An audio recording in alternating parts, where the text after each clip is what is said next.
Bien, vamos a profundizar en este desempeño que ha tenido nuestra economía, también tratar de proyectar lo que viene para los próximos meses. Estamos en contacto con Javier Mella, economista académico de la Facultad de Ingeniería y Ciencias Aplicadas de la Universidad de los Andes. Muchísimas gracias por estar con nosotros, Javier, y bienvenido.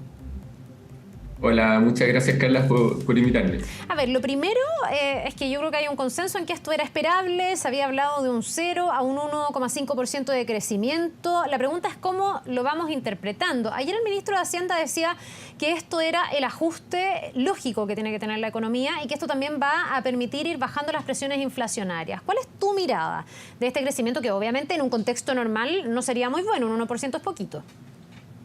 Bueno, efectivamente hay parte de esto que tiene que ver con un ajuste necesario, ¿ya? La economía estaba creciendo a un nivel que era superior a lo que puede soportar sin generar inflación, ¿ya? Entonces parte de ese ajuste efectivamente es necesario.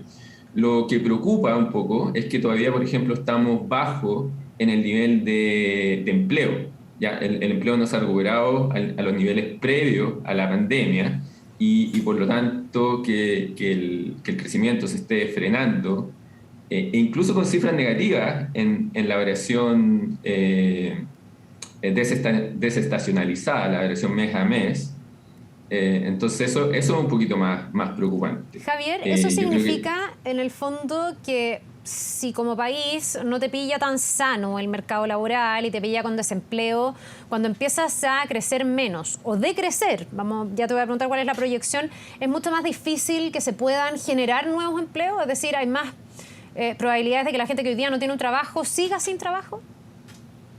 Bueno, efectivamente va a haber gente que se va a ir incorporando y gente que va a ir saliendo al mercado laboral, ¿ya? Pero efectivamente uno lo que ve es que primero se afecta el crecimiento de la economía, el PIB o el IMASEC, que es un indicador mensual, y posteriormente va a ir afectando el mercado laboral. Y algo de eso ya hemos visto, o sea, el mercado laboral en términos de desempleo ha estado más bien plano y no hemos seguido recuperando empleo y estamos a un nivel más bajo de lo que estábamos antes de la pandemia. Entonces es preocupante no solo en el corto plazo hoy día, sino que pensando que las cifras de crecimiento van a seguir malas, negativas, es probable que tengamos resultados de desempleo creciente en los próximos periodos. Ya, lo que no es una buena noticia. Y respecto del crecimiento propiamente tal, deberíamos empezar a ver efectivamente una tendencia a la baja en el crecimiento, es decir, crecer menos o definitivamente decrecer. Sí, de hecho, cuando uno mira las cifras desestacionalizadas, ya que nos dan una visión de lo que está pasando un poquito más ahora, más reciente, vimos que el PIB del primer trimestre fue negativo, el PIB desestacionalizado del segundo trimestre fue cero, marginalmente negativo, y cuando uno ve los IMASEC de los últimos meses, no todos, pero la mayoría de los meses han tenido cifras desestacionalizadas negativas, ¿ya? Entonces, claro, vemos 1%, pero ese es un 1% con respecto al año anterior. Cuando vemos cifras de la evolución desestacionalizada, ya estamos viendo cifras negativas y después, incluso en el comparativo del año, vamos a empezar a ver cifras negativas. Ya, tú me hacías como un poco no sé si la confrontación, pero poníamos como la relación entre el crecimiento y el mercado laboral. Y ahí obviamente no es una buena noticia crecer menos porque si no tienes un mercado laboral bien robusto y pillas a, no sé, a la gente, la mayoría con empleo, cuesta porque algunos o no van a encontrar empleo o se van a quedar sin empleo si es que empezamos a decrecer.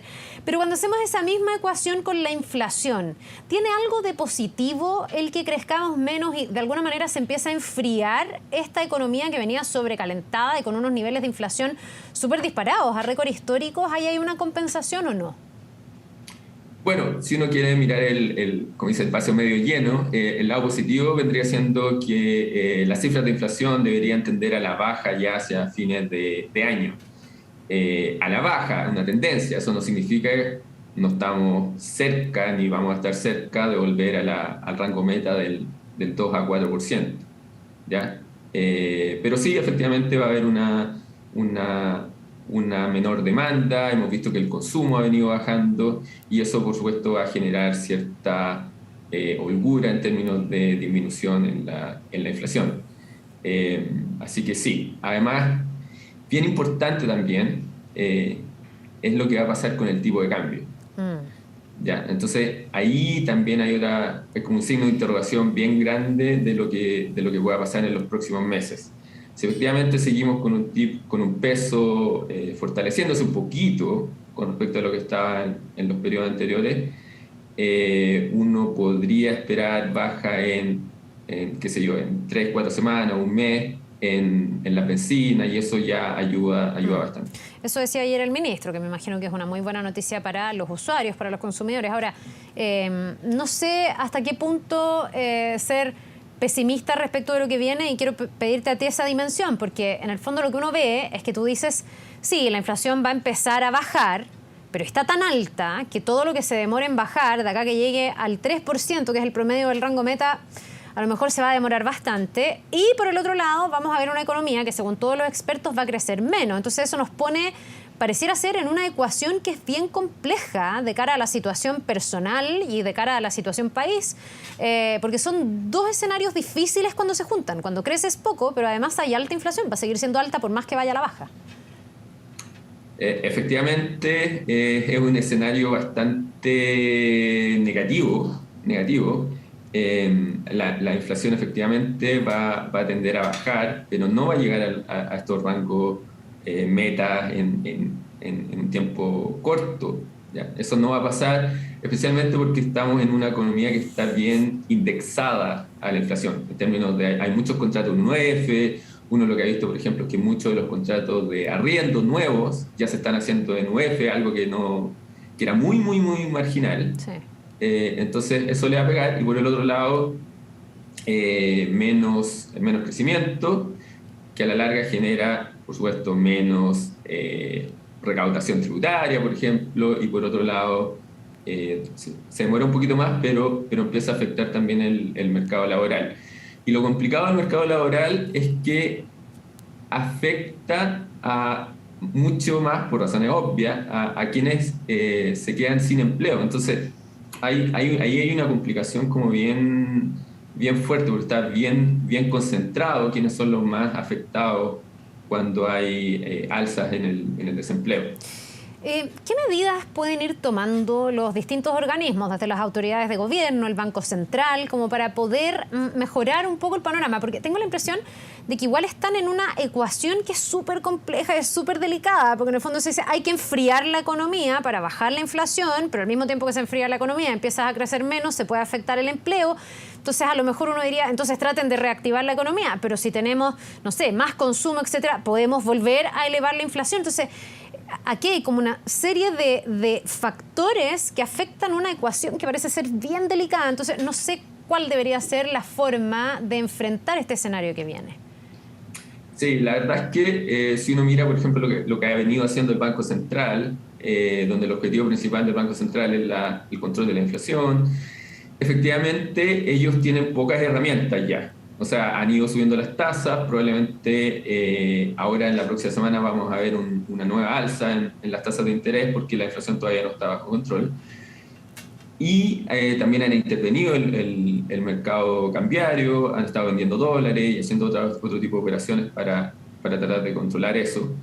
Yo creo que la respuesta viene un poquito más por la política fiscal.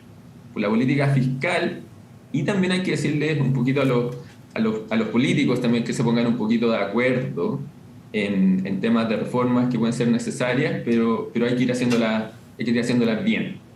En términos, yo lo que me imagino es que en términos de cuando el empleo y el crecimiento se vea un poquito más afectado, seguramente vamos a empezar a ver políticas focalizadas en términos de inversión en obras públicas, temas de vivienda, por ejemplo, que hay un déficit súper significativo. Entonces, es probable que ahí veamos políticas más bien focalizadas de gasto y de inversión pública.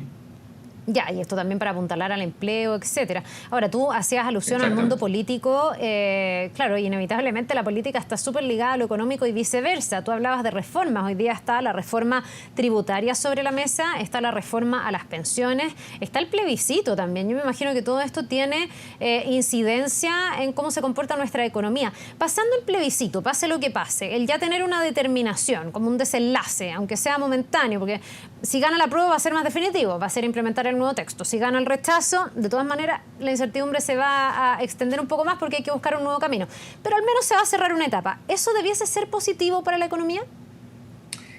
La verdad es que en ambos escenarios hay incertidumbre, ¿ya? O sea, si gana el apruebo, viene toda la parte que tiene que ver con la implementación de la nueva Constitución. O sea, todos los cambios legales que se van a necesitar para ejecutar esa nueva Constitución.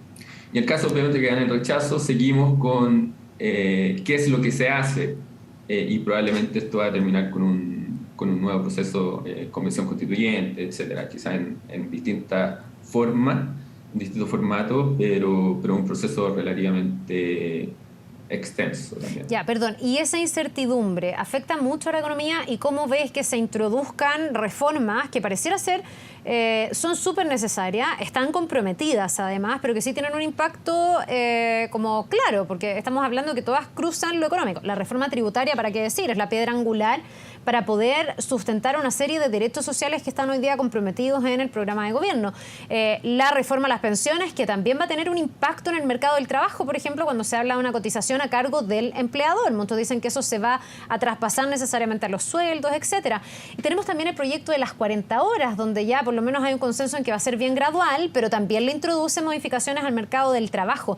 Todo eso, de alguna manera, se va complicando el escenario económico, o si se hace paulatino, gradual, consensuado, se puede llevar adelante sin afectar demasiado a la economía. A ver, yo creo que es importante que uno vaya sincerando las cosas también. Efectivamente, hay reformas que son necesarias. Cuando se eligió a este gobierno, también se eligió un mayor gasto público, mayor recaudación fiscal.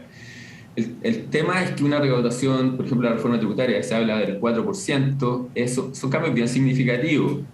Y cuando uno empieza a mirar ciertos elementos de esa reforma, obviamente pueden haber impactos, más allá de lo que uno pueda creer que es necesario, como le dices tú, para financiar el programa de gobierno, ¿ya? Entonces, es importante que se lleguen a acuerdos, que se implementen en forma paulatina, como lo decías muy bien tú, como el caso de la propuesta de disminución de la jornada laboral a 40 horas. Hay algo de experiencia en eso, o sea, hubo una reforma cuando se bajó de 48 a 45, esa disminución tomó años y no hubo mayor impacto. Entonces ese es como un buen ejemplo de cómo se pueden haber ido haciendo las cosas, igual con un pequeño detalle, que ahí el mercado laboral venía, y Chile en general venía con tasas de crecimiento bien altas, ¿ya? Entonces nos pilló como en un mejor momento. Pero efectivamente hay reformas que son necesarias. Yo creo que la reforma tributaria hay más o menos acuerdo, quizás no unánime, pero hay acuerdo que hay gastos que financiar. Y para eso se necesita una reforma tributaria, pero bien hecha, también con honestidad en términos de que pueden generar ciertos efectos. ¿Ya? Solo para poner un ejemplo chiquitito, el tema del DFL2, por ejemplo, le puede pegar efectivamente al tema del déficit de vivienda, le puede pegar un poquito al valor de los arrendos, etcétera. Entonces hay medidas que van a recaudar efectivamente, pero van también generando ciertas consecuencias quizás no deseadas. Javier, tú decías que el Banco Central probablemente va a volver a elevar las tasas. ¿Hasta cuándo debiésemos seguir en ese escenario? ¿Cuándo ya se espera que la inflación empiece a bajar efectivamente? Para también pensar no sé, pues que los consumidores puedan tener más posibilidades de tener su crédito hipotecario. Hay muchos que han tenido que retrasar el sueño de la casa propia o que están pagando unos dividendos altísimos. ¿Cuándo ya debiésemos empezar a ver por lo menos que el tema de la inflación se empieza a generar una curva hacia abajo y no hacia arriba o sostenida como hemos tenido en los últimos meses? Mira, súper buena pregunta y difícil de contestar, pero déjame ir por partes. La tasa es probable que, o sea, casi seguro que la próxima semana va a subir probablemente al orden de los 10.25, 10,5%. Igual es importante hacer una acotación. En general, estas tasas lo que afectan más son los créditos de consumo, los créditos relacionados con tarjetas de crédito, línea de crédito, créditos un poquito más de corto plazo. En términos de los créditos hipotecarios, quizás es buena noticia que la inflación baje, porque son créditos en general que están en UF. Por otro lado, son con tasas largas, tasas que efectivamente han venido subiendo un poquito más por tema de incertidumbre, y yo diría que un poquito más ya desde los retiros de la AFP. O sea, yo creo que los retiros de esos 10% fueron grandes causantes también de estas alzas en las tasas de interés hipotecario. Bueno, vamos a ir viendo. Cuando disminuye la inflación probablemente hacia fines de año ya empezamos a ver una baja importante. Ya, esperemos que así sea, que el mundo no nos sorprenda con nada también, porque esto también depende de factores internacionales que son relevantes en esa ecuación que decíamos es tan milimétrica a veces. Javier Mella, economista, académico de la Facultad de Ingeniería y Ciencias Aplicadas de la Universidad de los Andes, gracias por habernos acompañado hoy día. Que te vaya muy bien. Muchas gracias, Carlos. Nos vemos.